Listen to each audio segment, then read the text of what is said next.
नमस्ते बच्चों। आज की क्लास में आप सभी का स्वागत है। आज हम तीसरा पार्ट ही पढ़ेंगे, बल तथा दाब। पिछले लेक्चर में हमने ठोस पदार्थ द्वारा दाब प्रयुक्त किया जाता है, दाब क्या है ये पढ़ा था। इकाई क्षेत्रफल पर लंबवत दिशा में प्रयुक्त बल को दाब कहते हैं। अब जो है आज हम देखेंगे द्रव पदार्थ का दाब, मतलब द्रव पदार्थ द्वारा भी जो है दाब प्रयुक्त होता है। इसको हम प्रयोग द्वारा देखेंगे। दो प्रयोग छोटे छोटे देखेंगे, चित्र में देखते हैं। आप ये प्रयोग घर पे भी करके देख सकते हैं। इसमें क्या करना है, प्लास्टिक की एक बोतल लेना है।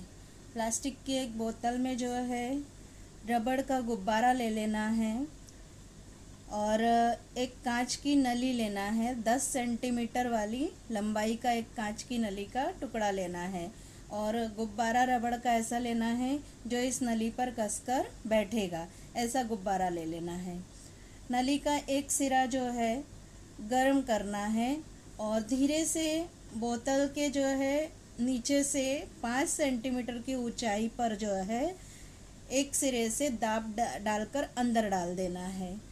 और अब जो है इसमें से पानी बाहर आ सकता है, इसके लिए जो है नली के आजू बाजू में जो है मोम गरम करके लगा देना है, जिससे पानी बाहर नहीं आएगा।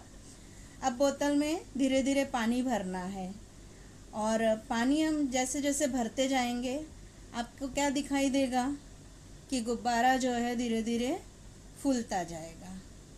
मतलब इससे क्या समझ में आ रहा है, पानी का जो दाब है वो बोतल की दीवारों पर भी पड़ता है।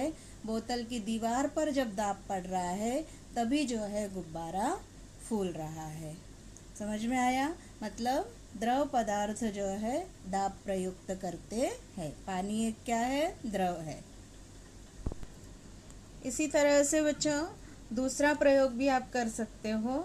इसमें क्या करना है, इसमें हम क्या देखेंगे कि द्रव का दाब प्रयुक्त होता है और ये द्रव का दाब जो है स्तर के अनुसार, मतलब सबसे नीचे जो है बोतल के सबसे अधिक दाब प्रयुक्त होता है। ऊपर थोड़ा ऊपर जाएंगे तो कम दाब होगा, उससे ऊपर जाएंगे तो दाब कम प्रयुक्त होता है। इस प्रयोग में क्या करना है, एक प्लेट ले लीजिए और प्लेट में जो है एक बोतल रखिए। बोतल में जो है प्लास्टिक की बोतल को जो है 1, 2, 3 नंबर डले हुए हैं। इन स्थानों पर जो है एक सुई की सहायता से जो है बारीक बारीक छेद कर लीजिए।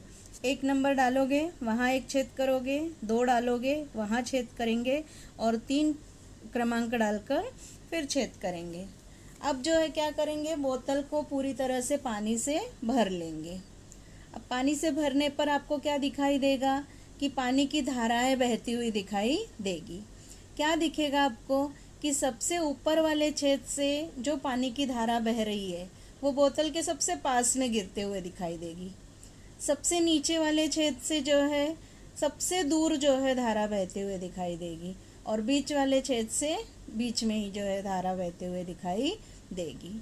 इससे हमको क्या समझ में आता है कि जो सबसे नीचे का छेद है वहाँ जो है द्रव का दाब जो है सबसे अधिक होता है, जिसके कारण पानी की धार दूर तक जा रही है और सबसे ऊपर जो है दाब सबसे कम रहता है, इसीलिए पानी की धार बहुत पास में रहेगी।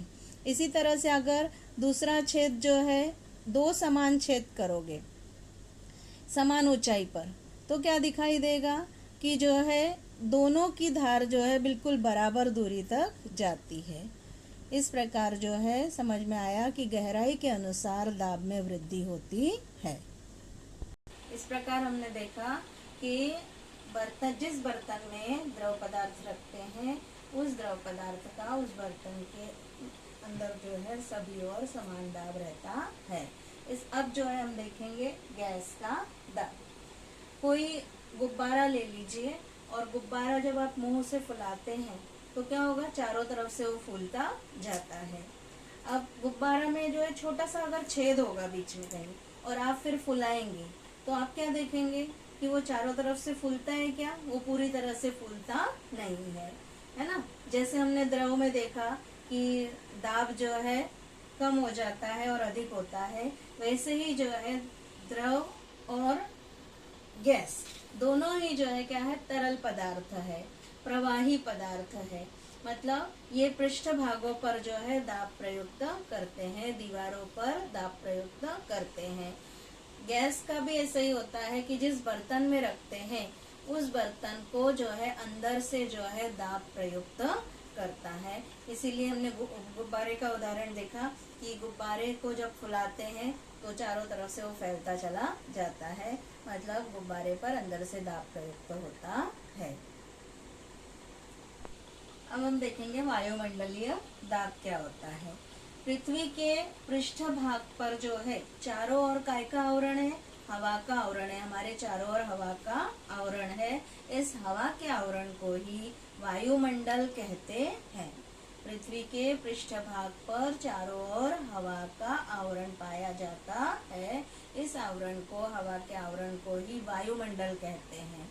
अब ये वायुमंडल जो है पृथ्वी के पृष्ठ भाग से 16 किलोमीटर की ऊंचाई तक वायुमंडल है। उसके आगे भी वायुमंडल है, लगभग 400 किलोमीटर की ऊंचाई तक वायुमंडल है। लेकिन 16 किलोमीटर से ऊपर जैसे जैसे हम जाते जाएंगे, वायु जो है, हवा जो है विरल होती चली जाती है। हवा के कारण निर्माण होने वाला जो दाब होता है, यही वायुमंडलीय दाब कहलाता है। हवा के कारण जो पृथ्वी के पृष्ठ भाग पर जो दाब प्रयुक्त होता है, उसे ही क्या बोलते हैं, वायुमंडलीय दाब कहते हैं। अब कल्पना कीजिए कि इकाई क्षेत्रफल, इकाई मतलब एक वर्ग सेंटीमीटर या 1 वर्ग मीटर। यहाँ पर देखो एक स्तंभ दिखाई दे रहा है। इकाई क्षेत्रफल वाले पृथ्वी का पृष्ठभाग है, 1 वर्ग सेंटीमीटर क्षेत्रफल वाला पृथ्वी का पृष्ठभाग है। इसका बहुत अधिक लंबा खोखला बेलन है। पृथ्वी के ऊपर जो है एक लंबा खोखला बेलन खड़ा हुआ है। इस बेलन में हवा भरी हुई है।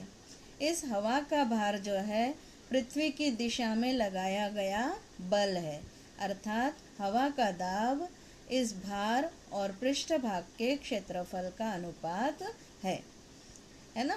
मतलब इस स्तंभ में जितनी हवा भरी हुई है, ये पूरा का पूरा स्तंभ का भार पृथ्वी पर पड़ रहा है।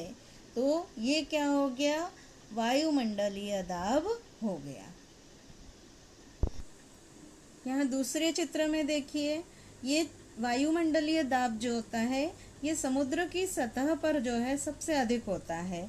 और पृथ्वी का जो वायुमंडलीय दाब है, वो समुद्र सतह से जैसे जैसे ऊंचाई बढ़ती जाती है, वैसे वैसे ये बदलता जाता है। ये वायुमंडलीय दाब ऊंचाई पर जाने पर धीरे धीरे कम होता जाता है। ये ग्राफ द्वारा दिखाई दे रहा है। समुद्र की सतह पर पाए जाने वाले हवा के दाब को एक वायुमंडलीय दाब कहते हैं। समुद्र की सतह पर जो हवा का दाब होता है, उसे एक वायुमंडलीय दाब कहते हैं। जैसे जैसे समुद्र की सतह से ऊंचाई पर जाते जाते हैं, वैसे वैसे हवा का दाब कम होता जाता है। वायुमंडलीय दाब की जो इकाई होती है, वो मिलीबार अथवा हेक्टोपास्कल होती है। इन इकाइयों में वायुमंडलीय दाब नापा जाता है। अब जो है किसी बंद पात्र में जो है हवा भरी जाती है, तो बंद पात्र है, उसके अंदर हवा भरी रहती है, तो ये हवा के अणु जो है यादृच्छिक गति करते हैं, मतलब किधर भी इधर उधर उधर उधर भागने लगते हैं। तो ये एक दूसरे से टकराते रहते हैं और ये पात्र के अंदर भी जो है दाब प्रयुक्त करते रहते हैं। इस बल जो प्रयुक्त करते हैं, उसके कारण जो है दाब निर्माण होता है। हम खड़े हुए हैं तो हमारे ऊपर भी जो है हवा का एक स्तंभ है। शरीर के ऊपर जो है हवा का दाब है, इतना बड़ा स्तंभ है कि इतनी सारी हवा है, तो जो हमको पूरा दब जाना चाहिए बिल्कुल। लेकिन ऐसा होता है क्या? नहीं होता है। क्यों नहीं ऐसा होता है ऐसा? क्योंकि हमारे शरीर के अंदर भी जो है, जो खोखली जगह है, उसमें हवा भरी हुई है, उसका भी दाब रहता है। शरीर में जो रक्त वाहिनियां है, उनमें भी जो है रक्त का दाब पाया जाता है। शरीर के अंदर का दाब और बाहर के वायुमंडलीय दाब जो है ये बराबर हो जाने के कारण जो है हम दबते नहीं है और हम जो है इसके अंदर फंसते नहीं है। हम एक प्रयोग और देखेंगे कि वायुमंडलीय दाब और जो है आंतरिक दाब ये समान होता है तो किस तरह से होता है। ये वायुमंडलीय दाब जो है देखने के लिए हम एक छोटा प्रयोग कर सकते हैं। ये देखिए मैंने ग्लास भर के पानी ले लिया है ना, पूरा ग्लास भर के पानी ले लीजिए। इसके ऊपर एक प्लेट रख लीजिए। प्लेट रखने के बाद जो है इसको जो है दबाकर और आप धीरे से इसको उल्टा कर दीजिए। उल्टा करने के बाद जो है आप इसको छोड़ देंगे तब भी जो है ये देखिए प्लेट गिरती नहीं है। ये गिर नहीं रही है, इसका अर्थ क्या हुआ है कि अंदर पानी का दाब और बाहर से जो वायुमंडलीय दाब है ये दोनों बराबर हो जाते हैं। मतलब इतना अधिक वायुमंडलीय दाब है कि जो है ये वो प्लेट को गिरने नहीं दे रहा है। जरा सी हवा हम थोड़ा सा हिलाएंगे तो प्लेट गिर जाएगी, लेकिन जो है अभी ये प्लेट गिर नहीं रही है। इससे समझ में आता है कि वायुमंडलीय दाब पाया जाता है। इस प्रकार बच्चों हमने देखा आज वायुमंडलीय दाब क्या होता है, वास्तव में होता है, प्रयोगों द्वारा हमने देखा। आज हम इतना ही पढ़ेंगे। धन्यवाद।